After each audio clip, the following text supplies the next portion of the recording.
Ito po ang aming continuation. Next upload po namin sa susunod. Ayan po. Guys, po kaming saluyot. Ito po yung parang damo lamang. Ayan po ang kulay ng ito po ang saluyot. saluyot, Ayan, saluyot guys, siya. Medyo mahaba. Akala mo yung damo po lamang. Yan guys, mapula-pula. Yan. Ito po pagkuha. Yung pinakan talbos po lamang.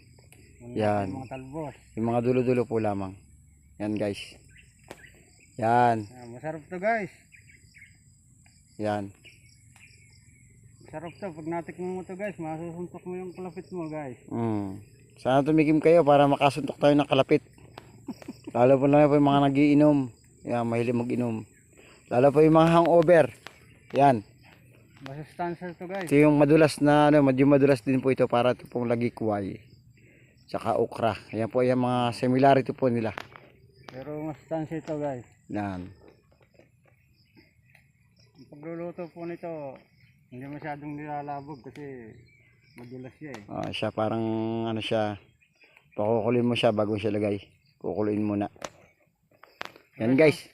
Guys, 10 puno lang yan oh. 10 puno pa lang to, hindi pa na-harvest na. Hindi ko po alam kung uubusin tong kasama ko eh. Bahala na siya guys. Kukunin ko lahat to guys. Kukunin mo na guys yan lahat. Oo. Sige.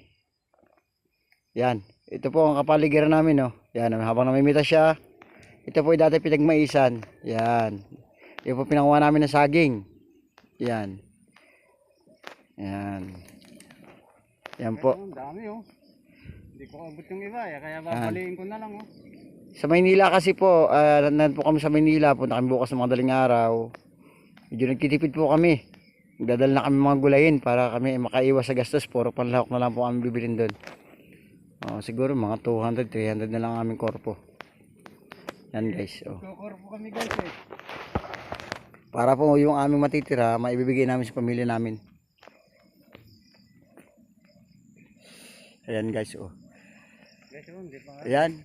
Para ng puno po ng lumalaki rin po siya kasi eh. Yan, tumataas din ko kasi yan. Baka makita po kayo ng ganyan mahaba-haba siya, na medyo marusas-rusas ang ano. So guys, kinakain to guys. Yan, rusas-rusas ang puno. Yan po parang kapong kahoy, hindi po ito ito po ay tawag dito ay kalmot pusa, hindi po ito. Ito pong medyo mapula-pulang kahoy na yan. Yan po, tingnan niyo po dulo yan, kaya kuha ng aking kasama. Yan. Yan po, tingnan niyo po. Alam po niyo po ay damo lamang. Saluyot po yan. Pero ito po ay ating pagkain. Masustansya po ito. Normal na po yan sa mga taga-probinsya. Siguro sa iba hindi po kilala yata sa mga taga Maynila. Taga Maynila lang hindi nakakilala nito. Pero may taga Maynila ding Mga galing probinsya, naging taga Maynila. Yan guys, ito pa guys to, mataas pa. Yan. Kunin nyo. Yan. Guys, 10 puno pa lang yan, dami na oh. Guys, baka naman tayo magtayo niyan. Hindi guys, masustansya ito, hindi nakakapagtayo ito guys. Sa dami. Ayun no. Ayun no. Ito guys, medyo mapula ang katawan niya oh. Yan, dikitan natin oh. Yan. Kala mo siya parang mahogany oh. Pero mas mapula pa siya. Mahogany. Kasi ang mahogany medyo ang front niya medyo hindi siya mapula masyado. Ito pulang-pula. Tingnan niyo guys oh. Yan yung saluyot. Pag lumalaki. So guys, medyo masukal doon. Lipat tayo dito guys. Baka may cobra. Yan guys oh. Yan. Naninigalyo pa. Guys, lumipat na kami oh. Yan. 10 puno, pa 2 puno. 3 pa. 2 ito magkalapit. Kaso isa yung napalit ng isa oh. Ito isa. Yan.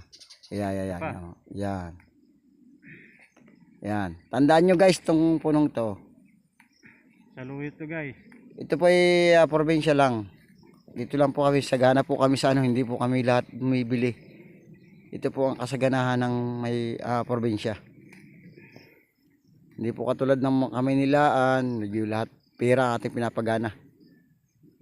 Buti ko po kung tayo medyo mayroong kita na sapat.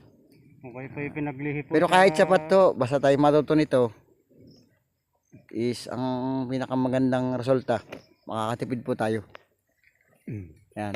Kung kayo po pinaglihi sa kambing o baka, ito po. Ayan. Bagay na bagay mo ito. Pwede pangkumpay ho siya. Pangkumpay. Pangkumpay sa kambing, pangkumpay sa tao. Yung kumpay, ibig sabihin na yung pagkain ho. Yan. Yan o. Ang dami na ho. Tingnan mo. Sa 2 puno pa to guys. Tingnan guys, kung bibili mo to sa palengke, magkano na yan? Siguro mga 60 pesos na ho yan. Ayun guys, 60 pesos. meron pa rito. Yan guys, meron pa dito. Yan. Punta natin. Sige guys, sama lang ako. Suportante ka. Yan! Whew! Sarap. Sa mga hindi Yan, guys, nakakilala oh. rito. Nanggugubat lang ako kami, nangigilid lang kami. Tingnan niyo po yan. Kinukuhabang, bibidyoan ko pa paligid. Yan po, pinagmaisan po yan ah. Oh. Ayan, daming laglag na. Wala pa lang akong kabuti eh. May ano, kaso kulang na po ang oras namin. Kabuti sana, puso, kabuti, saka labong sana ang aming ano. Kaso dalawa lang aming ano, 2 gulay na aming makukuha. Saka ako pala sitaw, Dito, mga takatak, nakapangwari. yung mga tira-tira. Namunga lang siya sa tabi-tabi. Ayan. Oh. Ito po ay alam naman ng may-ari. Pero ito, kahit hindi nyo ipagpaalam. Itong kinukuha namin. Kasi ito po ay damo talaga. Damo na kinakain ng tao. So, sa mga hindi lang nakakilala, hindi siguro kayang kainin to. Pero, Tikman nyo po. Susunod po namin upload. I-upload po namin to. Sunod lang po kayo. Pagluluto ho. Pagwadaling namin ng kamay nila, luluto po namin to. Mag-upload po kami ulit. Ano po? I-like nyo lang po kami kung gusto nyo po makita yung aming mga ginagawa pamprobinsya. Yan. ayun po. Yan o. Hindi ko po alam kung hirap na kilik na eh. Ang dami guys, Ayan. no? Wala po kasi aming dalahan o. Sako lang, maglalak-lahak, puso, sitaw. Yan. Baka madumihan to pagka ano. Siguro dawalo na lang ako namin sa damit. Para wag lang siya maglahok. Ayos na siguro to. Sige guys. Kung tama na di ayos na yan. Siguro sapat na sa atin yan mga pang-4 na araw. Ano guys? Ayan o. Yung how much each kung bibili natin sa ano yan, sa palengke. Di ba guys? Oo, mahal to.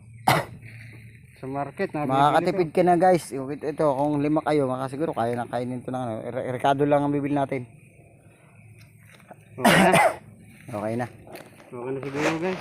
Sige guys. Yan.